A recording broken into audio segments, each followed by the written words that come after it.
আমার কাছে একজন প্রশ্ন করলো যে হুজুর, এই যে বাবরি মসজিদ যখন ভাঙ্গা হলো, আল্লাহর মসজিদ, কত লোকে নামাজ পড়ছে, এই মসজিদ যেটা ভাঙলো, তো আল্লাহ একটা পাখিও পাঠাইতে পারলেন না বা পাঠালেন না, মুখে একটু পাথর নিয়ে ভালাইতো, দুইটা সাইডে মরতো, তাও মানুষ একটু ভয় পাইত।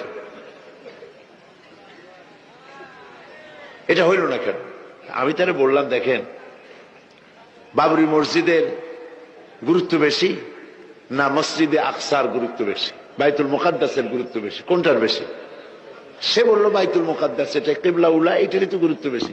তাই আমি বললাম, এইটা যখন ইহুদিরা দখল করলো, তা আল্লাহ কি কোনো পাখিরে তয়রান আবাবিল পাঠাই দিছিলেন নাকি? মুখে পাথর টাথর নিয়ে নিক্ষেপ করে পাঠাইছে? না, তা তো পাঠায়নি। তাহলে আপনি চিন্তা করতেছেন কেন? মূল বিষয় তো চিন্তা করেন নাই। কয় যে মূল বিষয়টা কি? বললাম, মূল বিষয় হচ্ছে এই যে কাবা শরীফকে ভাঙ্গার জন্য যখন আবরাহ আসছিল, তখন আব্দুল মুত্তালিব নবী করিম সাল্লাল্লাহু আলাইহি ওয়াসাল্লামের কি হয়? দাদা। উনি দেখা করতে চাইলেন আবরাহার সাথে। আবরাহা পারমিশন দিলেন, তিনি ঢুকলেন, তাকে বসতে সম্মানের জায়গা দেওয়া হলো, কুরাইশদের নেতা তিনি। আবরাহা বললেন, বলেন আপনি কি বলবেন? আব্দুল মুত্তালিব বললেন, আমি জানতে পেরেছি যে তোমার সৈন্যরা আমার জনগণের এবং আমার উট, দুম্বা, ভেড়া সমানে দখল করতেছে, জবাই করতেছে আর পাইকারি ধরে খাইতেছে। এগুলি সব ধরে নিয়ে আসছে। আমি তোমার কাছে এটা বলতে আসছি, তোমার সৈন্যদেরকে বলো আমাদের উট টুট যা ধরছে, ছাগল ভেড়া সব যেন ছাড়িয়ে দেয়। আবরাহা কই যে আশ্চর্য কথা, আমি মনে করেছিলাম যে তুমি কাবা শরীফ ভাঙতে আসছি, আমি আমারে অনুনয় বিনয় করে তুমি বলবা যে কাবা ঘর রক্ষা করো, তুমি ভাঙবো না। তা না কই তুমি তোমার গরু ছাগল উট ভেড়া, তোমার কাছে কি কাবার চাইতে উট ভেড়া ছাগলের দাম বেশি? আব্দুল মুত্তালিব বললেন যে মোটেই না, ওইটার মূল্য আমাদের কাছে অনেক বেশি। তবে আমি ওইটার মালিক না, আমি উট ছাগল ভেড়ার মালিক, সেটা আমি ছাড়াই নিতে আসছি। আর ঘরটা যার, আমি ওই ঘর ধরে বলে আসছি, হে ঘরের মালিক, তুমি তোমার ঘরকে ঠেকাও। আল্লাহ পাক তখন ঘর ঠেকাই দিছিলেন, কারণ এই ঘর ঠেকাবার মতো কোনো লোক তখন ছিল না। বাইতুল মুকাদ্দাস যখন আক্রান্ত হয়, বাইতুল মুকাদ্দাস যখন ইহুদিরা আক্রমণ করে, তখন এই পৃথিবীতে 70 কোটি মুসলমান ছিল। যেই পৃথিবীতে 70 কোটি মুসলমান বাস করে, সেই মুসলমানেরা যদি তাদের কেবলায় উলা ইহুদিরা দখল করে নেয়, তা ঠেকাবার দায় দায়িত্ব তাদের মধ্যে, সেন্স অফ প্রেস্টিজ যদি ইস্যু না হয়, সর্দি গর্মি না হয়, এটা ঠেকাবার দায়িত্ব আল্লাহর নাই। আর বাবরি মসজিদ যখন ভাঙা হয়, তখন এই পৃথিবীতে মুসলমানদের সংখ্যা 125 কোটির কাছাকাছি। 125 কোটি মুসলমান যে পৃথিবীতে বাস করে, সেইখানে যদি মুসলমানেরা তাদের মসজিদ ভাঙ্গে, তাতে করে যদি তাদের গা না জ্বলে, তো আল্লাহ পাক এখানে তয়রান আবাবিল পাঠাবেন না, জরুরত নেই।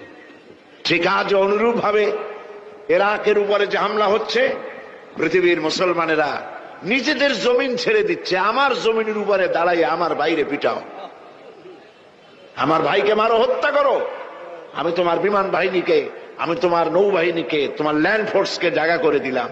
এই যদি দেয়, তা আল্লাহ পাক সাহায্য কেন করবেন? আল্লাহর ওয়াদা, আল্লাহর সাহায্যের ওয়াদা তো মুমিনদের জন্য।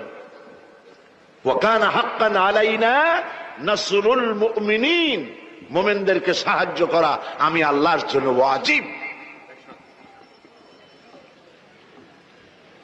আল্লাহ রাব্বুল আলামিন কোরআনে কারীমের মধ্যে বলেছেন, ওয়ালা তাহিনু ওয়ালা তাহজানু ওয়া আনতুমুল আলাউনা ইন কুনতুম মুমিনিন।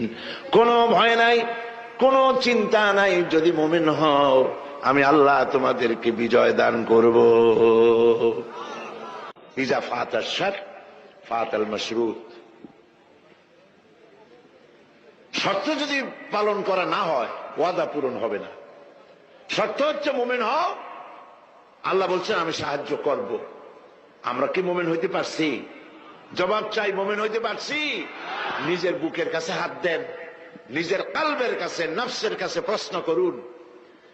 আল্লাহ যে মুসলমান চান, রসুল যে মুসলমান চান যে কোয়ালিটি, আমি কি সেই কোয়ালিটি, সেই রিকোয়ারমেন্ট আমি কি ফুলফিল করতে পেরেছি? মন থেকে একটা নেগেটিভ জবাব আসবে, মন বলবে না এখনো হইতে পারো নাই। দাড়ি, টুপি, জামা, হজ, নামাজ হয়তো সবই ঠিক আছে, নামাজ পড়তে পড়তে হয়তো কপালে দাগও লেগেছে, কিন্তু মোমেন হওয়ার জন্য যেটা প্রয়োজন ছিল সেটা এখনো হয় নাই। এই জন্য আমি মাঝে মধ্যে দুঃখ করে বলি, মরা মানুষ তো জিন্দা হইতে পারে না, ঠিক কিনা? কিন্তু কোন মরা মানুষ যদি জিন্দা হইতে পারতেন, এমন কোন সিস্টেম যদি থাকতো, আর একজন সাহাবী যদি জিন্দা হতে পারতেন, আর আমাদেরকে যদি দেখতেন, আমাদের আমালগুলি যদি দেখতেন, চিৎকার দিয়ে বলতেন আল্লাহর কসম, মুহাম্মদ সাল্লাল্লাহু আলাইহি ওয়াসাল্লাম রক্ত দিয়ে, সাহাবায়ে কেরাম জীবন দিয়ে যে মুসলমান তৈরি করে গেছিলেন, এরা সেই মুসলমান না। আমাদের ইসলাম শুধু মসজিদের মধ্যে, আমরা যে মুসলমান তার পরিচয় শুধু মসজিদের মধ্যে। মসজিদ থেকে বেরিয়ে যাওয়ার পর আমার আচরণ আর হিন্দুর আচরণ আর খ্রিস্টানের আচরণের মধ্যে, ইহুদির আচরণের মধ্যে কোনো পার্থক্য আছে কি? বরং আমি তো আরো বাড়িয়ে বলবো, এক ধাপ এগিয়ে। এই পৃথিবীতে যদি চ্যালেঞ্জ হয়, কম্পিটিশন হয়, পৃথিবীতে সব থেকে বেশি মিথ্যে কথা কারা বলে? জবাব রূঢ় হলো বাস্তব, জবাবটা হচ্ছে মুসলমানেরাই। ওজনে কম দেয় কারা বেশি? মুসলমান। খাদ্যে ভেজাল দেয় কারা বেশি? মুসলমান। তাহলে আল্লাহর রহমত আমরা কেন পাবো?